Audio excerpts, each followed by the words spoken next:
Sekarang saya jumpa yang berhormat Sepangga, kemudian yang terakhir Farid. Sila, 5 minit. Nanti minta speaker terakhir 2-3 minit je. Lidang. Okey, terima kasih Datuk Pengerusi. Saya terus menyentuh mengenai dengan butiran 02400 iaitu gelanggang sukan di bawah Kementerian Belia dan Sukan. Untuk makluman Yang Berhormat Menteri, ramai di kalangan belia di negeri Sabah yang memiliki bakat yang terpendam dalam sukan bermotor ini, baik motorkar ataupun motosikal. Tetapi sedihnya bakat mereka tidak dapat diketengahkan hanya kerana mereka tidak disediakan dengan platform untuk aksi kemahiran mereka dalam sukan permotoran.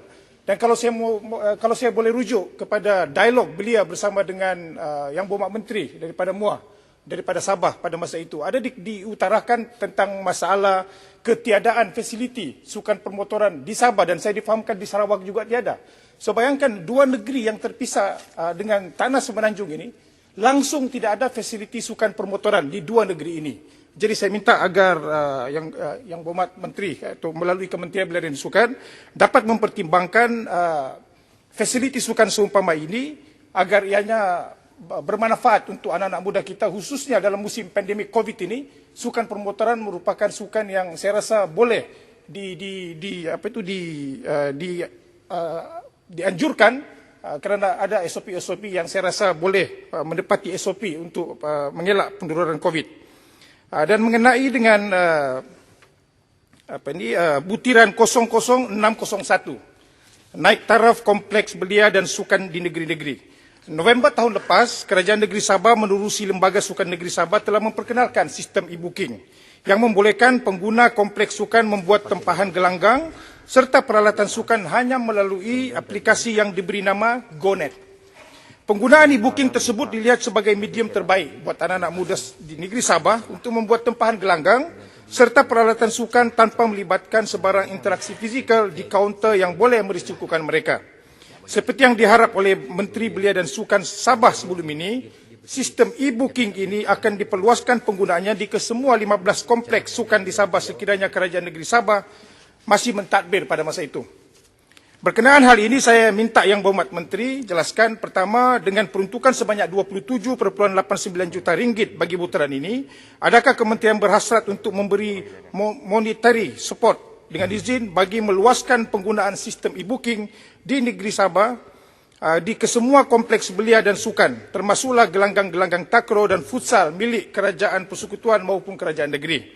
Dan keduanya, apakah aspek keselamatan yang akan diberikan penekanan oleh kementerian bagi membangunkan semula atau menaik taraf kompleks-kompleks belia dan sukan di negeri Sabah, lebih-lebih lagi kamera litar tertutup atau CCTV tidak dipasang di kebanyakan kompleks sukan-sukan ini. Ketiga, memandangkan tiada satu pun peruntukan di bawah KBS dikhususkan untuk negeri Sabah.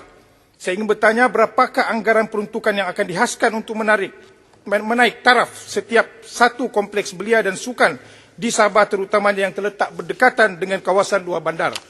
Dan sekiranya ada special allocation dengan izin untuk tujuan tersebut, saya minta agar kementerian dapat mempertimbangkan pembinaan pusat khas bagi anak-anak muda luar bandar untuk melibatkan diri dalam sukan e-sport.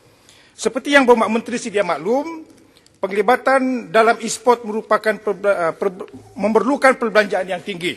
Dan anak-anak kampung di Sabah sememangnya tidak mampu dari segi aspek keuangan. Jadi saya fikir dalam keadaan kita dibataskan untuk melakukan aktiviti sukan yang melibatkan sentuhan fizikal, pewujudan sebuah pusat khas e-sport di kompleks-kompleks belia dan sukan di Sabah dapat menarik minat belia luar bandar untuk melibatkan diri, baik secara amatur ataupun profesional dalam bidang e-sport ini. Datu Yang Dipertua, Datuk Pengerusi, yang terakhir butiran 031100, program latihan dan pembangunan sukan Majlis Sukan Negara. Memandangkan kejohanan Sukma dan para Sukma ditangguhkan pada tahun 2022, segala bentuk persiapan atlet harus diberi tumpuan, khususnya atlet para. Berkenaan dengan persiapan atlet para, saya ada 3 persoalan untuk respon Yang Berhormat Menteri. Pertama, apakah bentuk pemantauan daripada kementerian terhadap rutin latihan atlet para Sabah, khususnya sukan individu yang turut berhadapan dengan SOP latihan yang baru? Diminta atlet di mana atlet harus menjalani latihan secara bersendirian.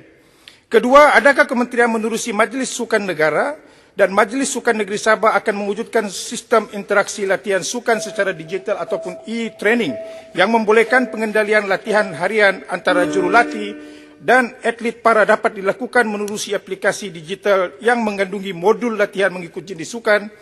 Dan jika tiada inisiatif sebegitu, bagaimanakah aspek kejurulatihan bagi atlet para dapat diberi pemfokusan memandangkan adanya SOP baru yang terpaksa mengubah training method dengan izin seseorang jurulatih berdasarkan had atau limitation yang digariskan oleh Majlis Keselamatan Negara.